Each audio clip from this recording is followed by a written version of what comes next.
Everyone, recently हमने एक judgement देखा है जिसमें एक महिला को 15 लाख रुपए अपने पति को देने के लिए बोला गया क्योंकि उन्होंने अपने पति को डिफेम किया था।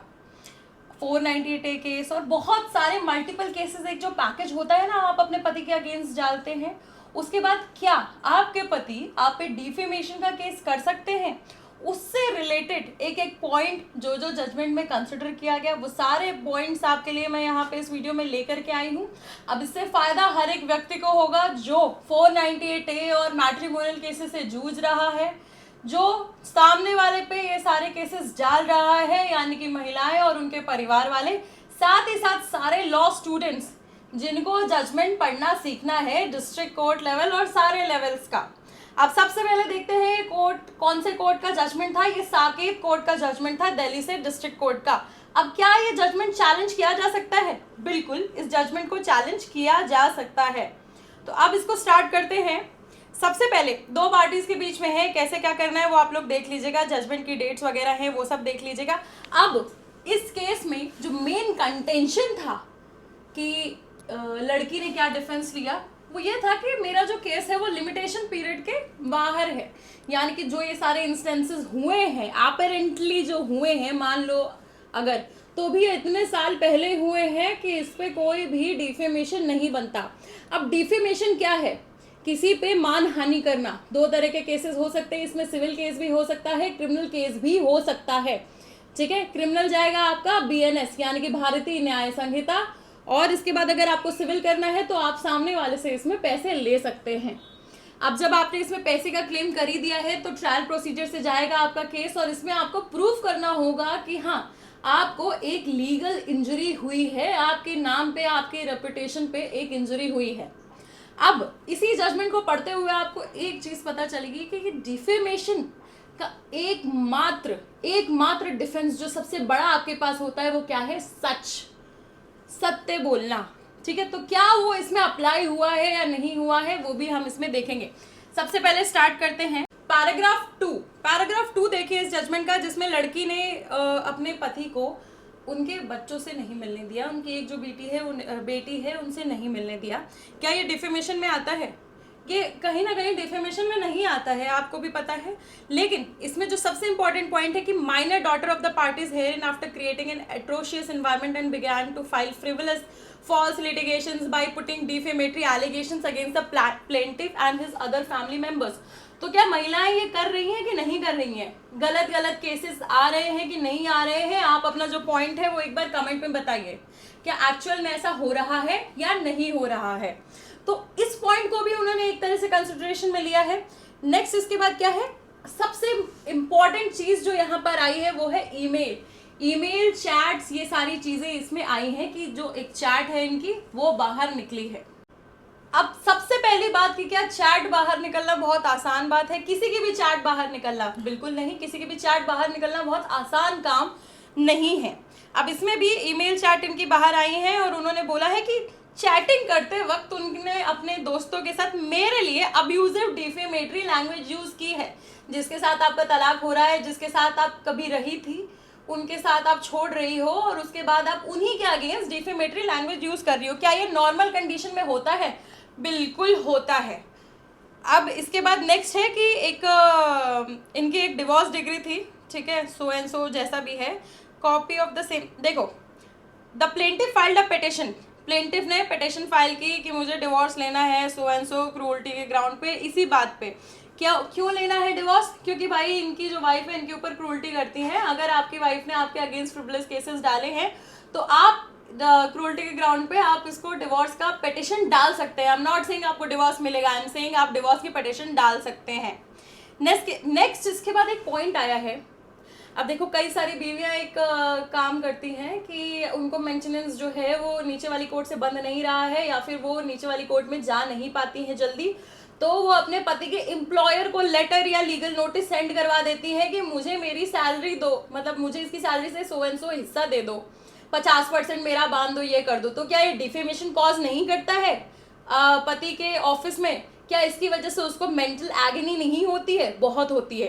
सेम पॉइंट इसमें भी लिया है कि एक एम्प्लॉयर है, उनके पास इन्होंने मैसेजेस वगैरह किया, ईमेल वगैरह किया और बोला कि सो एंड सो हमारा रिश्ता खत्म हो चुका है। क्या इन्होंने पैसे मांगे? बिल्कुल नहीं, पैसे नहीं मांगे।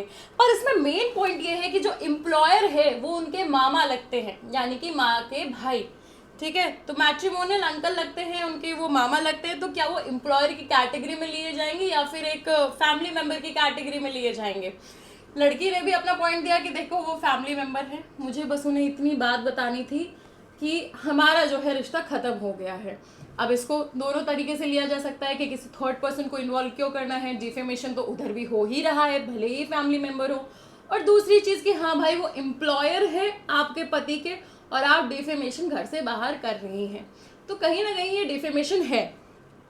नेक्स्ट इसके बाद लड़के ने एक और पॉइंट किया है कि मुझे बहुत ज़्यादा मेंटल प्रॉब्लम हुई इस वजह से। अब औरतों की मेंटल प्रॉब्लम तो देखी गई है कि हाँ ठीक है, उनको मेंटल एगनी हुई है, क्रूल्टी हुई है। Cruelty is not just physical, it's mental also. तो उनके साथ क्या है, डिप्रेशन हुआ है। डिप्रेशन के कारण उनकी जो साइकोलॉजिकल स्टेट है वो बहुत ज़्यादा खराब हो चुकी है। तो नेक्स्ट पॉइंट ये था। अब इसके बाद एक लीगल नोटिस भी गया है, ठीक है, डिफेमेशन के अगेंस्ट कि आप जो है डिफेमेशन मत करिए। And that legal notice was accepted by the wife. लड़की ने लीगल नोटिस एक्सेप्ट कर लिया है। तो अब क्या लीगल नोटिस एक्सेप्ट करना बाय डिफॉल्ट क्या आपके गुनाहों का एक्सेप्टेंस है या फिर it's just a mere acceptance of the letter? ये बताइए आप कमेंट सेक्शन में, ठीक है।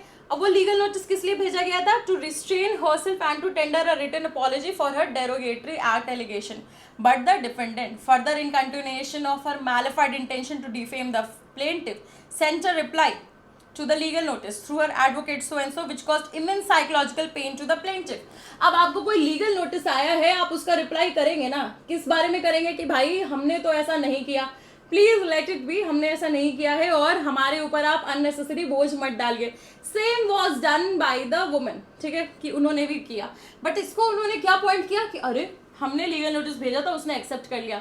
It's just an acceptance of the letter, not the acceptance of the offences या फिर जो भी आपने लिखा है। नेक्स्ट एक और पॉइंट है जो इसमें क्लियरली मेंशन नहीं है। अब आप एक बात बताइए, कहीं भी आप कॉम्पनसेशन लेने जाएंगे किसी भी मेडिकल प्रॉब्लम से रिलेटेड, तो आप अपनी मेडिकल प्रॉब्लम बताएंगे। वैसे ही इसमें सर्जरी के बारे में नहीं मेंशन है, बस इतना मेंशन है कि लड़के को एक सर्जरी लगी है। किस चीज़ की सर्जरी लगी है, क्या इशू हुआ है, वो डिटेल में नहीं बताया, बस इतना बताया कि मेंटल पेन हुआ था, सर्जरी लगी है। अब उनका ब्रेन ट्रांसप्लांट हुआ या क्या हुआ, ये एक्चुअल में ये कुछ भी मेंशन नहीं है, बस इतना लिखा गया कि एक सर्जरी हुई है। मे बी वो सर्जरी इसलिए हुई हो क्योंकि उनको अंडरलाइन कंडीशन बहुत पहले से हो, कुछ भी हो सकता है। बट उसके बारे में कोई भी मेडिकल डॉक्यूमेंट्स नहीं है, बस उस टेन्योर के बीच में उनकी कोई सर्जरी स्केड्यूल थी, वो सर्जरी हो गई जिसका उन्होंने 6 लाख रुपए हर्जाना मांगा है। नेक्स्ट इसके बाद आता है, अब देखिए इसमें मैंने लिखा भी हुआ है, type of surgery was not defined, not at all defined. Next इसके बाद क्या है, defendant mother use her daughter's email to employer.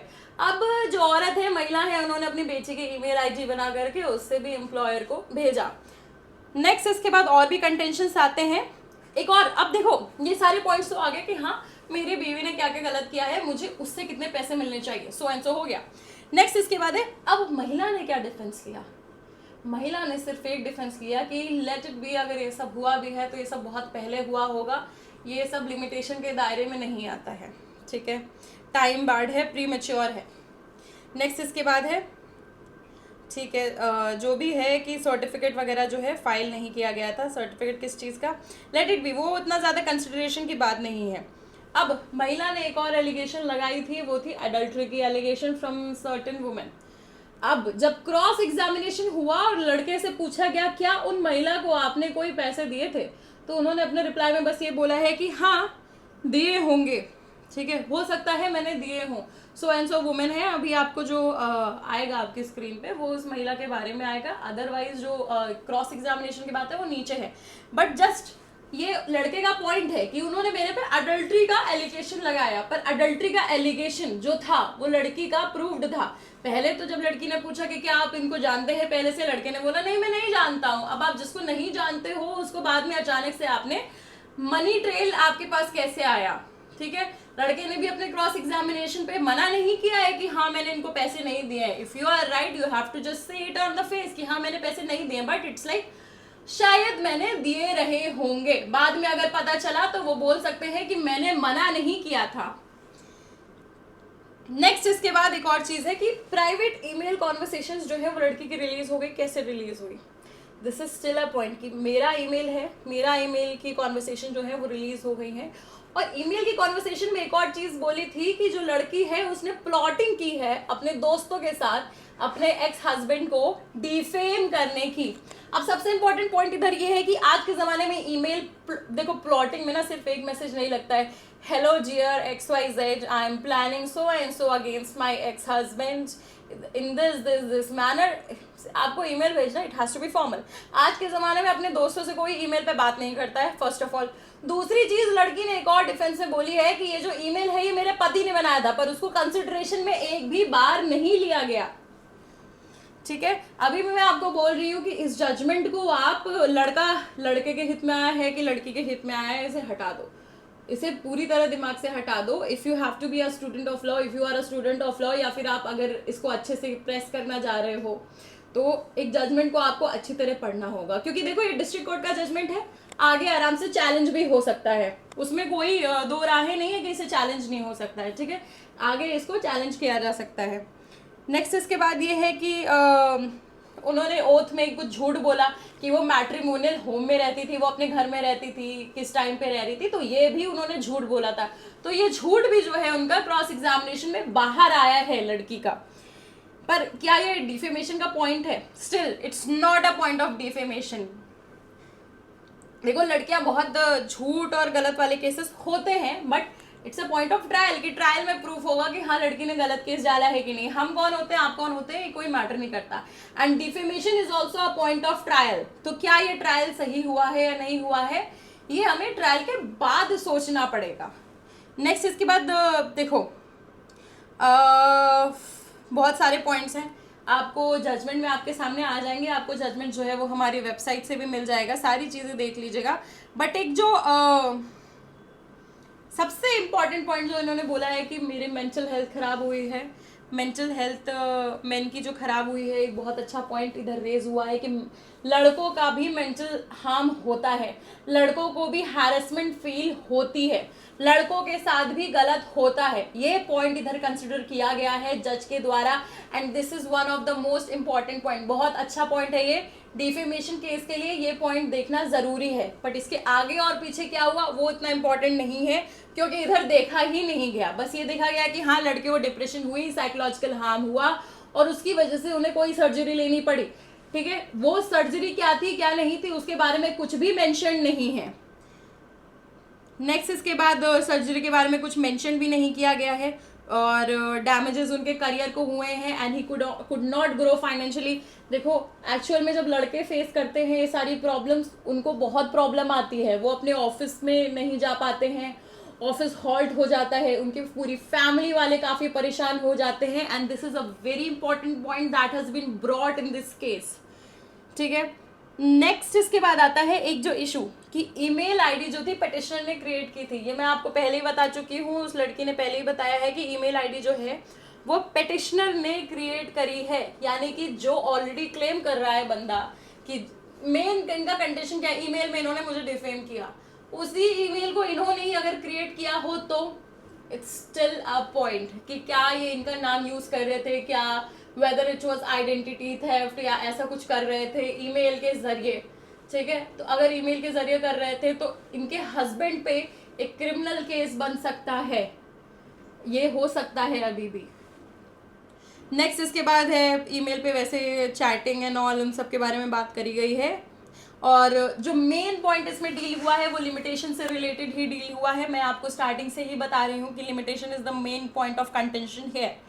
सो कोई एविडेंस नहीं है कि इनको क्या लॉस हुआ है क्या नहीं हुआ है, 15 लाख दे दिए गए हैं। एडल्ट्री एलिगेशन जो था वो अभी भी क्वेश्चन में है। फिर इसके बाद is it correct to say that you did not know so and so person, ये मैंने आपको ऑलरेडी बताया है कि एडल्ट्री एलिगेशन जिस बारे में बात कर रहा है, तो प्लेंटिफ ने क्या रिप्लाई किया कि मैं उनको पहले से नहीं जानता हूँ सो एंड सो महिला को। लेकिन एक जो प्रॉब्लम ये है ना, क्या है, I do not remember, I might have, यानी कि उन्होंने शायद उन्हें पैसे दे रखे होंगे, ठीक है। Amount transfer to his alleged girlfriend, अभी वो अमाउंट डिस्क्लोज नहीं किया गया है। नेक्स्ट इसके बाद क्या है, एम्प्लॉयर से रिलेटेड बात, वो उनके मामा जी ही लगते हैं, ठीक है। अब डिफेमेशन के एसेंशियल्स जो इसमें डील किए गए हैं वो क्या है, स्टेटमेंट मस्ट बी पब्लिश्ड, यानी कि किसी थर्ड पर्सन के नॉलेज में आने चाहिए। मैं और जो मेरे व्यूअर हैं, फॉर एग्जांपल आपका नाम XYZ है, मैं आपके नाम की कोई डिफेमेशन कर रही हूँ, मैंने ऐसे लिख करके आपको दे दिया, it's not defamation. Third person has to know about the same कि वो डिफेमेशन है, ठीक है, कि मैं आपके बारे में कुछ कर रही हूँ। नेक्स्ट इसके बाद जो इंपॉर्टेंट पॉइंट आता है वो है statement must refer to the plaintiff, आपको अगर मैं डिफेम कर रही हूँ तो आप ही का नाम आना चाहिए उसमें। नेक्स्ट है डिफेमेशन पब्लिश्ड, ठीक है, डिफेमेशन पब्लिश मैंने पहले ही बता दिया था। डिफेंस अवेलेबल क्या है, ट्रुथ, एक सच ही है जो डिफेंस इसके अगेंस्ट अवेलेबल है, ये आपको पता है अगर आपने डिफेमेशन से रिलेटेड पढ़ा है। अभी रिसेंटली डिफेमेशन बहुत ज़्यादा नाम में क्यों था, पॉलिटिकल पार्टीज इन्वॉल्व थी, इसलिए डिफेमेशन बहुत ज़्यादा इसमें नाम में था, ठीक है। बहुत ज़्यादा 2023 में बहुत ज़्यादा डिफेमेशन के केसेस, सुप्रीम कोर्ट तक डिफेमेशन का केस आया, 2 साल की सजा तो इसमें होती है, इट्स अ क्रिमिनल केस, ठीक है, उसका सुप्रीम कोर्ट तक आया उसका केस। नेक्स्ट इसके बाद कुछ लैंडमार्क केसेस हैं। अब एक और चीज़ है कि अगर आप किसी के बारे में बोल रहे हो तो it has to be a fair comment, या फिर कोई कॉन्वर्सेशन जो होनी चाहिए वो प्रिविलेज्ड होनी चाहिए। ये इसके बारे में मैं आपको बाद में एक्सप्लेन कर दूंगी, कोई ज़रूरत नहीं है उसको इसी में इंक्लूड करने की, ठीक है, बहुत लंबी हो जाएगी वीडियो। अब आई होप आपको ये चीज़ समझ में आई हो कि मैं आपको क्या समझाना चाह रही हूँ। फर्स्ट ऑफ ऑल, ये जो लीगल नोटिस उन्होंने भेजा वो उनका डिनाइल या एक्सेप्टेंस नहीं था, वो बस ये था कि मैं आपके लीगल नोटिस का रिप्लाई कर रही हूँ। सेकेंडली जो इसमें मेन पॉइंट आया वो ये था कि आपने जो ईमेल की ट्रेल मेरी लगाई है, यानी कि लड़की की लगाई है, that is still not proven, पूरी तरह से प्रूव नहीं हो पा रही है, because that email was created by the husband only. Also, the most important thing that was taken into consideration was mental health condition of the husband, ex-husband. That is very important and very good at this point of time. आज के ज़माने में जब हम equality मांगते हैं तो हमें ये चीज़ झेलने की भी शक्ति आनी चाहिए कि हाँ, सामने वाला जो लड़का है वो भी इक्वालिटी डिजर्व करता है. इक्वालिटी का मतलब क्या होता है, one's right has to be protected equally, equal protection of laws. तो जब हम इक्वल फुटिंग पे आते हैं तो your laws have to be protected equally. That is a very important point. Next इसके बाद कोई एज सच कोई अलग पॉइंट नहीं है. मैट्रिमोनियल होम उन्होंने छोड़ दिया था, सारी चीज़ें हो गई थी. अब क्या आपके हिसाब से ये जो जजमेंट है, इज इट गुड और it lacks so many things? Actually you have to tell me in the comment section. आपको बताना होगा कि क्या ये जजमेंट कुछ चीज़ें लैक करता है या इसमें सारे अच्छे पॉइंट्स ऑलरेडी मेंशन है and it's a good judgment, it's one of the best judgment. इसको चैलेंज नहीं किया जाएगा. अगर इसको चैलेंज किया जाएगा, where it has to be challenge और कैसे इसको चैलेंज किया जाएगा and what are the point of contentions. Thank you so much. अगर आपको आगे भी हमसे कनेक्टेड रहना है, please do like, share, comment and do subscribe. Thank you so much.